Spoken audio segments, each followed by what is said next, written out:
ସାଙ୍ଗମାନେ ଆଜି ମଧ୍ୟ ମୁଁ ଗାଈ ଆଉ ଛେଳିକୁ ଚରାଇବାକୁ ଯାଇଥିଲି, ସେମାନଙ୍କୁ ଗୁହାଳରେ ଭର୍ତ୍ତି କରିଦେଇଛି।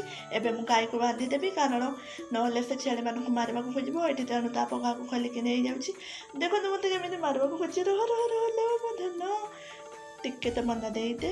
ଆସ୍ତେ ଆସ୍ତେ ଗେଲ କରିକି ମୁଁ ତା ଦେହରେ ପଘାକୁ ବାନ୍ଧିଦେଲି, ତା ଡାଙ୍କାକୁ ଖୋଲିକି। ଏଇଠି ମୁଁ ଟିକେ ଝାଡ଼ୁ କରିଦେଉଛି, ମୋତେ ଜଲ୍ଦି ଗାଧୋଇବାକୁ ପଡ଼ିବ, ତେଣୁକରି ମୁଁ ଗାଧୋଇବାକୁ ଯାଇକି ଆସିସାରିଛି। ଦେଖନ୍ତୁ ମୁଁ ଚୁଟି ବି ଭିଜେଇ ଦେଇଛି, କାରଣ ଗରମ ବହୁତ ହେଉଥିଲା, ମୋତେ ଭୋକ ବି ପ୍ରବଳ ଲାଗୁଛି। ତେଣୁକରି ଏଇଠି ମୁଁ ଭାତକୁ ତେନ୍ତୁଳିକୁ ଆଳୁ ଭଜା ନେଇଛି। ଆଉ ତେନ୍ତୁଳିକୁ ପାଗ କରି ଖାଇଲେ ବହୁତ ଟେଷ୍ଟ ଲାଗେ, ତେଣୁକରି ମୁଁ ଟିକେ ତୋରାଣି ଦେଇକି ଲୁଣ ବି ମିଶାଇଛି, କଞ୍ଚା ଲଙ୍କା ଦେଇକି ଚକଟିକି ଭଲସେ ପାଗ କରିକି ଖାଇବି। ମୋତେ ଏମିତି ଖାଇବାକୁ ବହୁତ ଟେଷ୍ଟି ଲାଗେ। ଆପଣମାନଙ୍କୁ କେମିତି ଲାଗେ କମେଣ୍ଟରେ ଜଣାଇବେ। ଦେଖନ୍ତୁ ଏଇଠି ମୁଁ ଭଲ ଭାବରେ ଚକଟି ନେଇଛି, ଆଉ ଏବେ ମୁଁ ଖାଇଦେବି। ଦେଖନ୍ତୁ ଏଇଠି ମୁଁ ଭାତ ଖାଇଦେଲି, ଏଇଠି ମୁଁ ତେନ୍ତୁଳି ବି ଖାଉଛି, ବହୁତ ଟେଷ୍ଟି ଲାଗୁଛି।